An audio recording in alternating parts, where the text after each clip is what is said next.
Hello everyone, I'm Mark Suxford and I want to welcome you all to my new podcast called People Behind Brands, brought to you by Making Websites Better.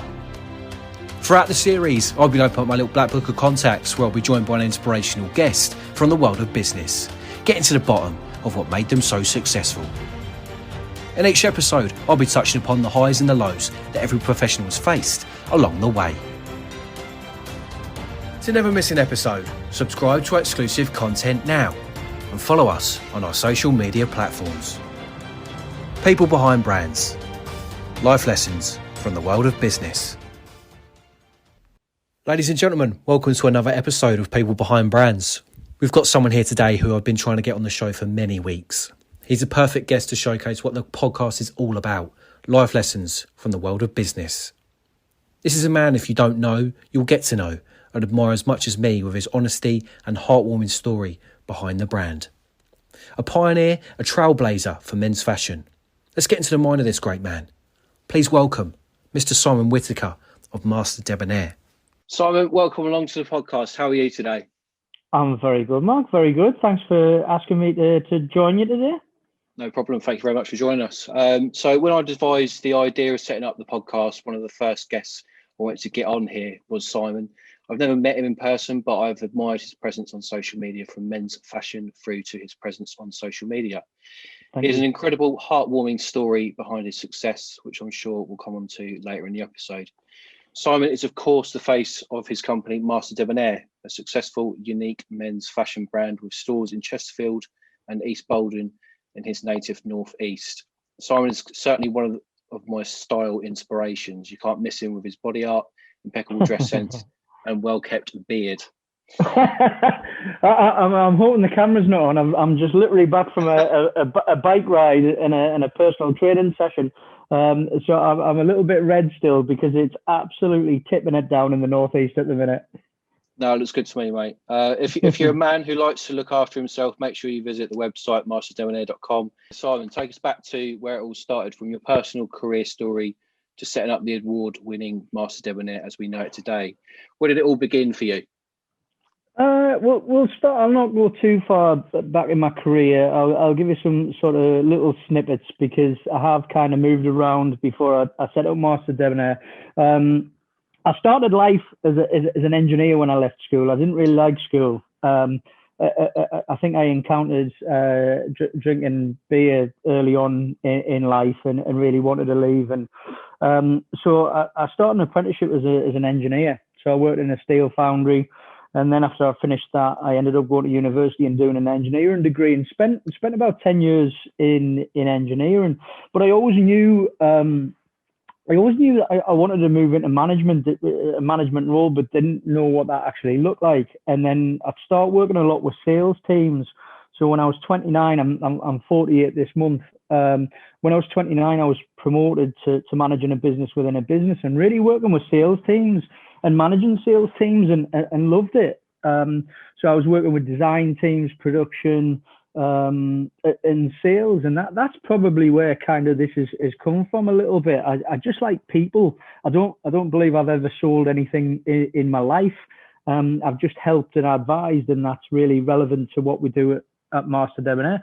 So it was literally, I spent, the next however many years. Master Debonair has been, it's 5 years now. So a long 14, 15 year career in working my way up to pretty much the very top of a very large global organization, 400 million pound turnover, sales director managing a team of 10 salespeople. And then unfortunately I lost my dad in November 2015, which just seems like yesterday. And I've told this story a lot of times where I've kind of dressed this way for a long time now. I do get asked a lot, not so much now, but where do you get your inspiration from? Is it Peaky Blinders? And still to this day, I've still not seen Peaky Blinders. It just so happens I've worn this kind of clothes for many years now. And losing my dad, it was when my dad was really a very debonair guy. I was just looking through some of the photos that I've got from when I was little, and he always dressed really well. You know, his hair. I think after my mum's side, I've not got any apart from on my chin these days.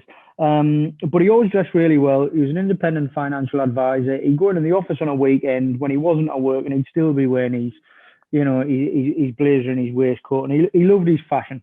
So I was just, planning to go to the funeral, and I just wanted something a little bit different for his funeral. So accessory wise, I didn't really feel as though it was right just to go in a black suit kind of thing. So I was really looking for something, a little bit colourful, a little bit different, tie clip, pocket square, lapel pin, and I couldn't find anything. I went over to Newcastle, went into all the multiple retailers, independent retailers, and there was just nothing. So it came away a little bit disappointed. I'll not mention where I bought a couple of things from, but I've still got them pieces and I still wear them. And I'd wanted to set up my own business for probably 2-3 years before that. And I came away and I spoke to my wife and I said, like, maybe we should look and set up a menswear company and just start with some tie clips and lapel pins and everything else. So I went on to AliExpress or wherever it is and bought 20 pocket squares and tie clips and stuff like that. And from my days I worked for a couple of digital marketing agencies. And it always stuck in my mind that one of my colleagues and one of my friends, I don't think I've probably mentioned this before, John Ryder, he said to us, companies have got to have quite a few products to do really well online. And I knew it was an investment. So I thought we need to buy other products. We can't just launch with tie clips, lapel pins, and everything else, little accessories. I thought that's not good enough. So I went to the bank with a business plan. Probably the best business plan they've ever seen, because I was used to pulling together business plans for £20 million turnover with a business unit I was managing, and they kindly lent me £25,000. So I decided we found there was a trade show at the time in Birmingham at the NEC, which is no longer there anymore, and that's where we found some of our initial suppliers. So we found suit suppliers, shirt suppliers, actually ties as well, and shoes, and we bought some products. We didn't know about sizes. I knew what I liked, and I built a website, and I'd never built a website before. Set up all the social media accounts, and we launched in the end of February 2016. So that's kind of that's the basis of where it started. Yeah, so I read somewhere that you've been in business now for around 5 years. Yeah, what would you say are some of the benefits and also the challenges you've experienced when working for yourself and obviously running a successful business such as Debonair? I've learned a lot in the last couple of years. Obviously, we've had COVID to contend with. I always wanted to be, I don't know, my own boss. I think there's a lot of people out there who do, and it's difficult when you've got aspirations to set your own business up. I looked at buying businesses. So I looked at, believe it or not, I was looking at pet supplies businesses, and I nearly bought two. And I thought, right, I'm going to buy a pet shop ultimately, and I'm going to take it online. And luckily that didn't go ahead. But so some of the benefits are you can make them decisions. It's highly rewarding. I've kind of been very driven throughout my career, from when I was a 16-year-old apprentice to a 47, 48-year-old business owner now. There's nothing motivates me more than running a business. So if you're that way inclined, it might look, and I always say this, it might look nice and sexy from the outside, and I know there's a few people try to replicate what we do, but I do work every moment that I'm awake, and I wake up at 6 o'clock and I go to bed at midnight, and I'm trying to get a little bit better at that. So it does give you the reward. Seeing, we built a business from nothing to 2019. We were up to a £2.4 million turnover business, from a standing start. So to see that, I get a real buzz from seeing our customers. I probably spend more time on social media actually speaking to our customers than I do the other bits and pieces that I probably should do. And I love being, I'm in our private showroom at the minute, our Race Bolton shop. So, I do get to spend some time with customers and seeing people, the outcome. It's like they come in, the guys, and a lot of cases they really don't know what they're looking for. So we help and we advise. We don't sell anything. I've trained the staff in a way that we do not upsell. We literally, guys come in the shop and say, right, this is what I'm looking for. I've got this occasion, or I'm going to the pub or whatever. What do you advise? And we spend hours with them. So that's a real buzz. The flip side of it is like I say, it can be a lonely place sometimes because, especially during COVID, the mass majority of my staff have been on furlough when the shops have been closed. I have been, you've got to get your hands dirty again. So I'm packing orders, I'm running social media, I'm managing our accounts, I'm ordering the product and everything else. So you've got to be willing to roll your sleeves up and really understand your business. And I think if I can give anybody any advice listening to this, it is really understanding your numbers and your financials as well, because you can get very carried away by the level of turnover that you've got, and your costs creep up and everything else that goes with it.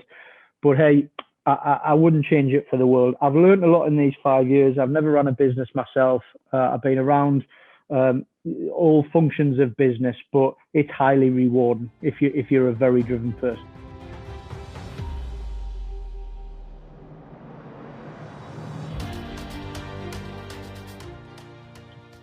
Yeah, so having come from a background of sales, as you touched upon earlier, and other successful roles working for companies, at what point did you think it was time to set up on your own and channel a completely different passion in your life?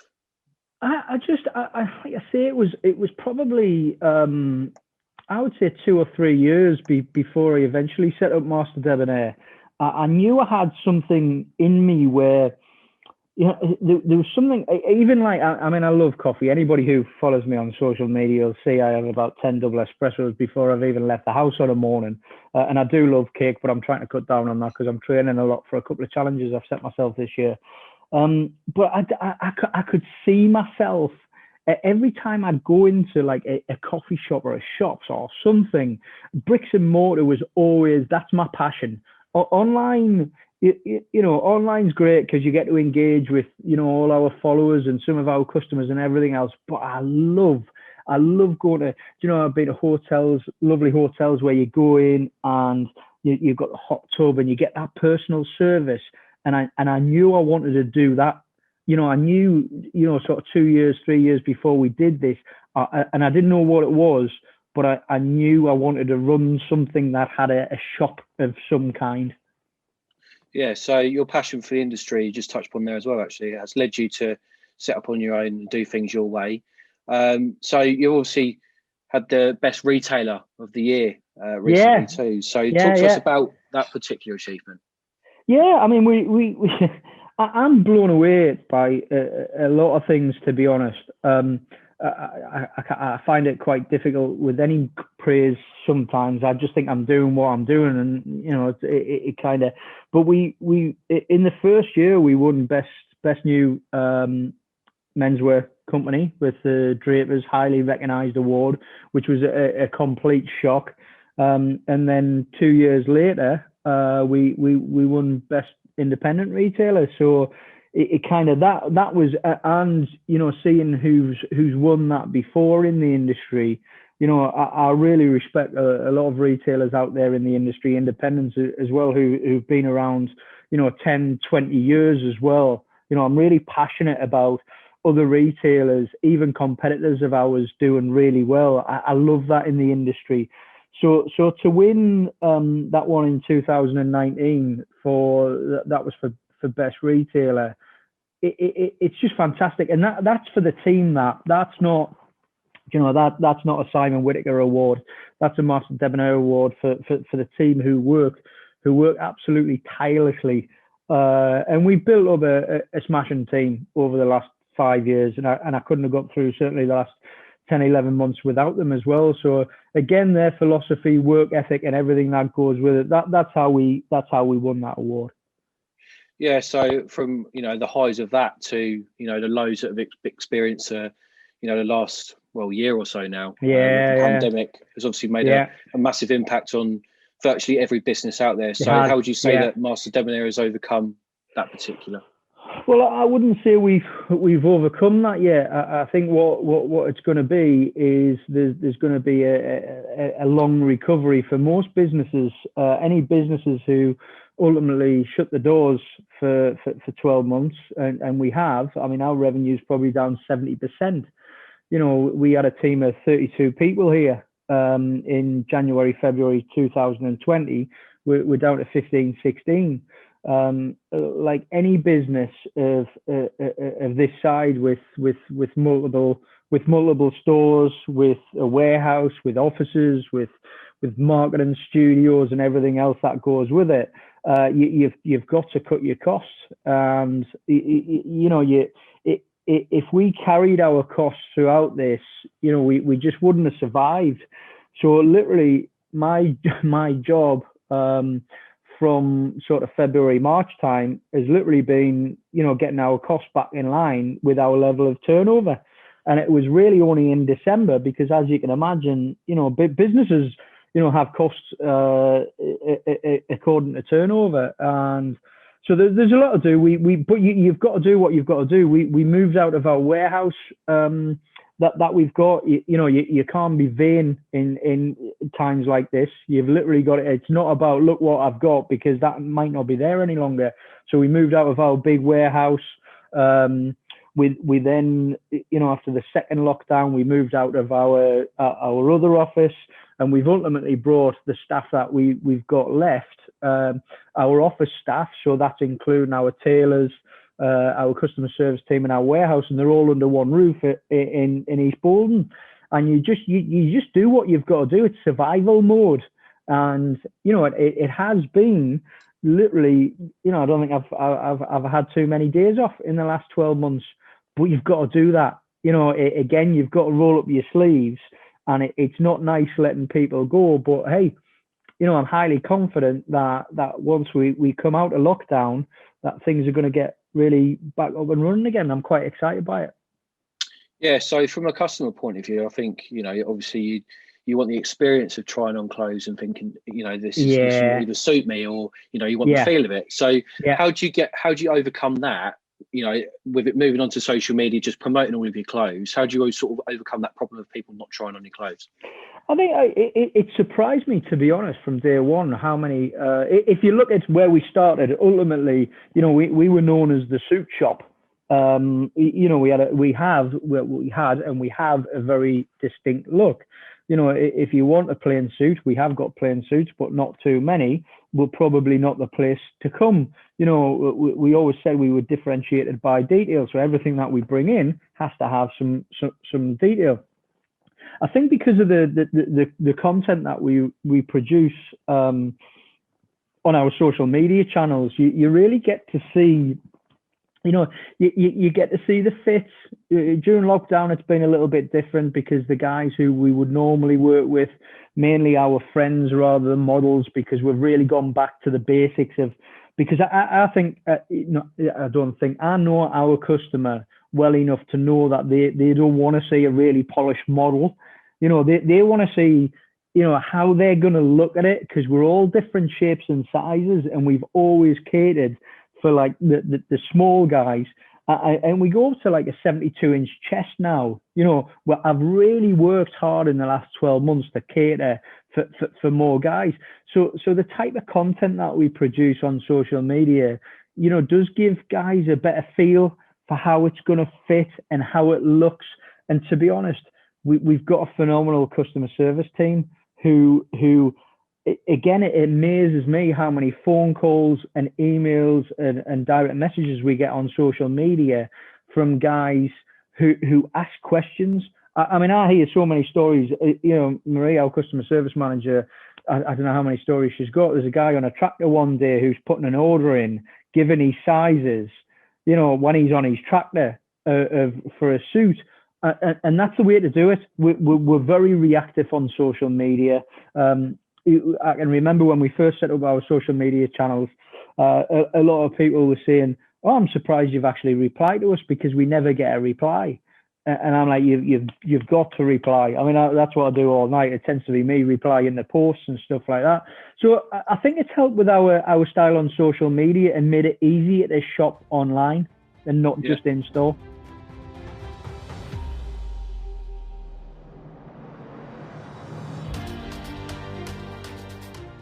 As you know, the aim of this podcast is to delve into the life lessons or the highs and lows, but also within your life and careers together. So you've made no secrets that your dad has had a massive influence on where you are today. So talk to us about some of the personal demons and battles you've overcome that you've obviously spoken about before freely on your social media over the years.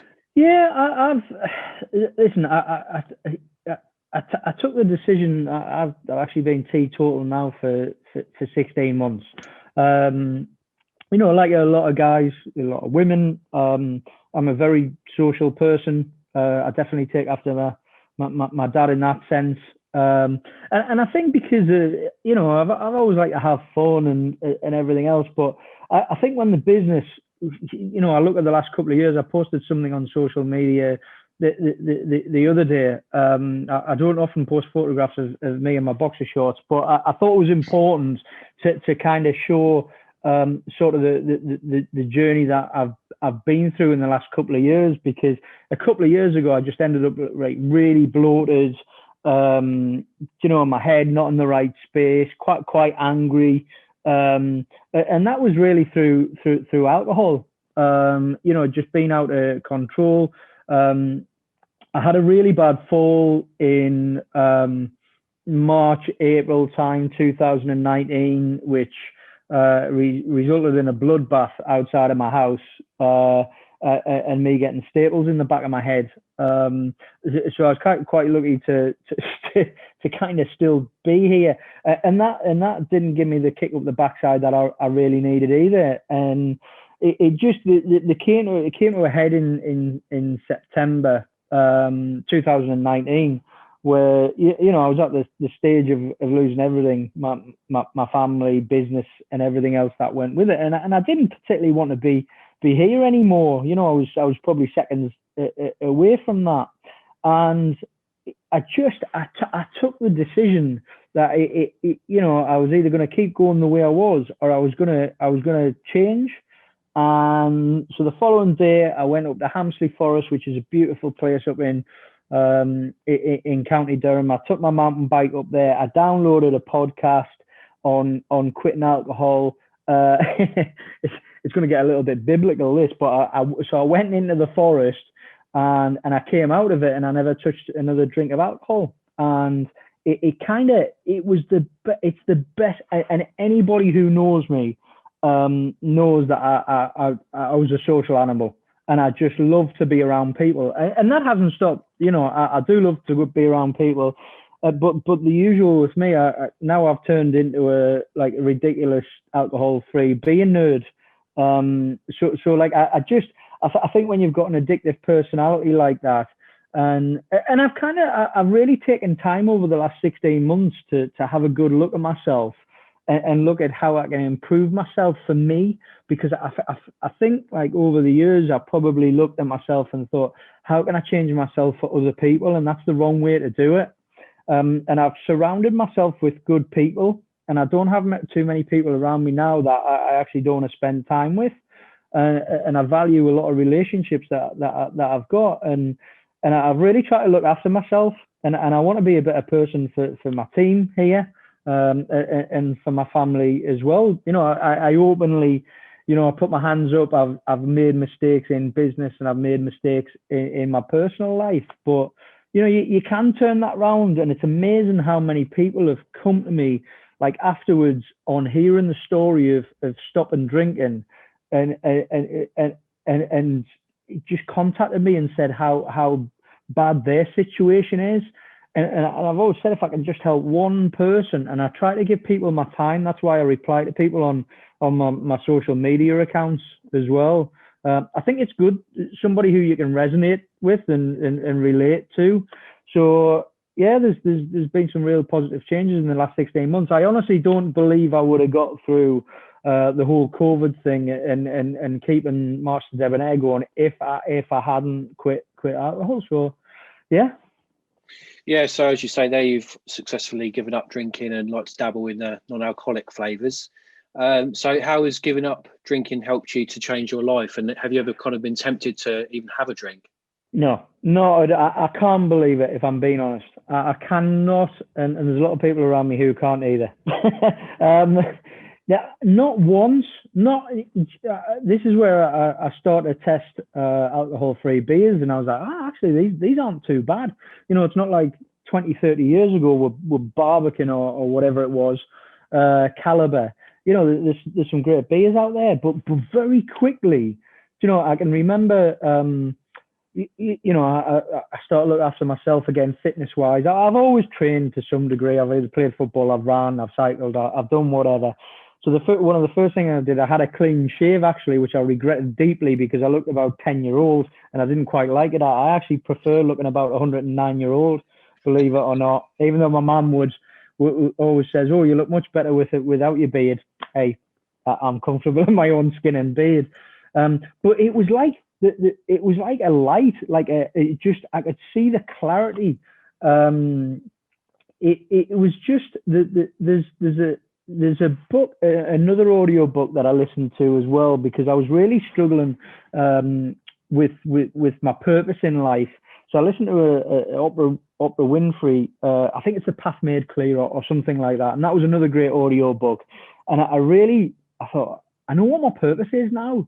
You know, so all of a sudden the clarity I had in my home life and at work was just remarkable. I was making decisions, the right decisions for the first time, and to have that energy back again, it was like, you know, it was like I'd been given a second chance. It was just, you know, amazing. I mean, what I always do say is I've told this story a few times, is I had one of my old sales managers when I first moved into sales. He quit alcohol, and I never asked him, and I never got the opportunity, unfortunately, to ask him why he quit alcohol. And I always had that in the back of my mind, you know, and I was worried about me quitting alcohol and what it, you know, because in case it had a real negative effect on me, and it kind of, it didn't. And it just, like I say, it's so important to talk about. It's not for everybody. I don't ram it down anybody's face. If anybody follows me on social media, it's like I recommend this, but I certainly don't tell anybody to quit, because it's not for everybody. It was the right thing for me to do, 100%. Yeah, definitely. So away from business, it seems that you have a tight circle of people that you can really rely on, including your beloved dogs, which frequently appear on your Instagram stories. So talk to us a little bit more about your Rottweilers and what those kind of things mean to you. Hey, you know, we lost Harry last year. I can talk about him. You know, Harry was our first Rottweiler, and we got him almost. I think I saw something pop up on Facebook memories the other day, 6 years ago, and unfortunately got cancer early last year. We've had quite a bit to contend with, as well as COVID. And he was the most beautiful dog. I know I'm heavily biased, and everybody is with the dogs. So he's like a 10-stone Rottweiler, and he's soft as muck.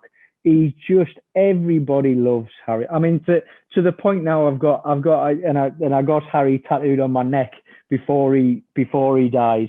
And he just was beautiful. And we've since then we've got the other three as well. Very much a part of your family. So let's talk about a little bit more about your family situation. Obviously, with your dad passing, you've obviously got other members like your wife and all that sort of stuff. So how have they kind of helped you to obviously be where you are today? Well, I think the fact that they've stood by me and supported me for so long is quite remarkable. I sometimes wonder if I deserve any of it. They've, I mean, it's been tough because obviously my wife Eve's my business partner as well, founder of Master Debonair, and she's had to, she's been working two other jobs now for the last sort of 8 months. So, which again, you just ultimately, again, this is, I suppose, running your own business or whether you're freelance, that kind of thing. So to have those members of the family around you is just remarkable. Yeah, so Master Debonair seems such an exciting business to follow from an outsider's perspective as well as a customer. And a lot of that is obviously down to your nature. So what's the future for you and the Master Debonair brand once life returns to normality after the pandemic of the next few? We've kind of, what I've done is I don't like to stand still. We've never really taken inspiration from other retailers. If you ever see the design of the store, if you have a look around, we took inspiration from like different restaurants and hotels that we'd kind of stayed in and destination places. So during the course of the year, during the course of 2020, we really looked at what we needed to do to enhance the brand and enhance the experience of coming into Master Debonair. So we launched custom tailored suits and shirts, so you can come in, you can design your own suits and shirts. We also launched one-to-one personal styling. I mentioned before, we get a lot of customers coming into our stores and they need some help. So we thought, right, okay, let's get showroom appointments where you get one-to-one with a member of the team, and we'll go through your style and we'll spend 2, 3, 4 hours with you. So we did that.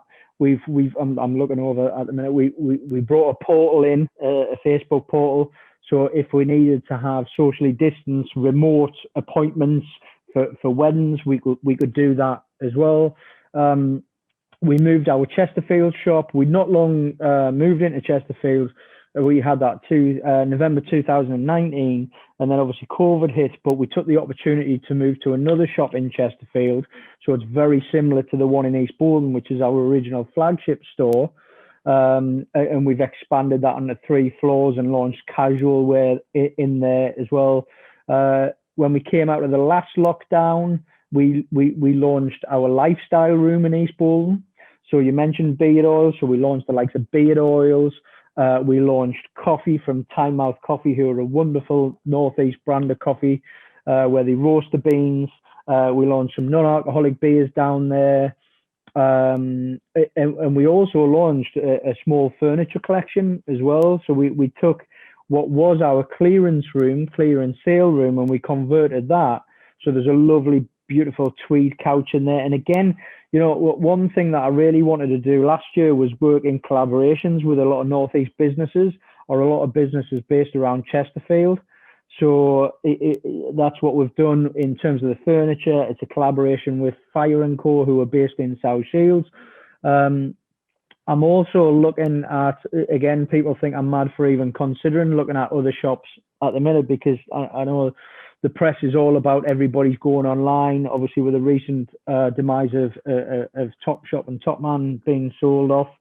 But I'm looking in my home city at the minute of Sunderland, so there's a real opportunity there to be part of that regeneration in the area, to take Master Debonair a few mile over the bridge. I'm really keen to launch the likes of a Barbers in our stores as well. That's been something that we looked at before we opened the East Borden store. We were looking at what was happening in New York and mixed uses of retailers and that barbering and everything else. So it's kind of, I didn't want to reopen this year and be the same Master Debonair that we were when we closed originally in March 2020. So, hey, who knows? Maybe one day Master Debonair hotel, wedding venue, that kind of thing. I just think the brand lends itself to so many things lifestyle-wise. So let's see. Yeah, sounds really exciting and a lot of ambition there as well. So definitely, yes, Simon. Listen, it's been good to talk to you, and I could listen to you all day long, to be honest. Thank you. You've proved me right when I said you've been an absolute joy to have on the podcast. Thank you. So is there anything you would want to add, or where people might be able to find Master Debonair now? Yeah, certainly if you go on, we're highly active across all the social media channels. So if you do a quick search for Masters Debonair, we're on Facebook, Instagram, Twitter. Follow us on LinkedIn as well in the business community, on Pinterest, and once we get back, we're going to be doing a lot more TikTok and a lot more Reels as well. So again, if anybody's listening, please get in contact with us. If you think we're missing anything, you want to say anything, you want any advice, you'll probably get an instant reply from either myself or my customer service team. So thank you very much for that, Mark. So there you have it. Another episode comes to an end. Make sure you follow the Master Debonair movement on social media. And when normality resumes, visit one of the stores and try out some of the first-class menswear clobber. So ladies and gentlemen, Mr. Simon Whitaker, thank you very much. Thank you. Thanks very much. So that's it for this episode of People Behind Brands. I'd love to hear from you all, so if you want to get in touch, follow us on our social media platforms. If you like what you heard, please rate and subscribe to our exclusive content now. Join us next time for a brand new guest on the podcast as we explore yet more life lessons from the world of business. We'll see you soon. Ta-da!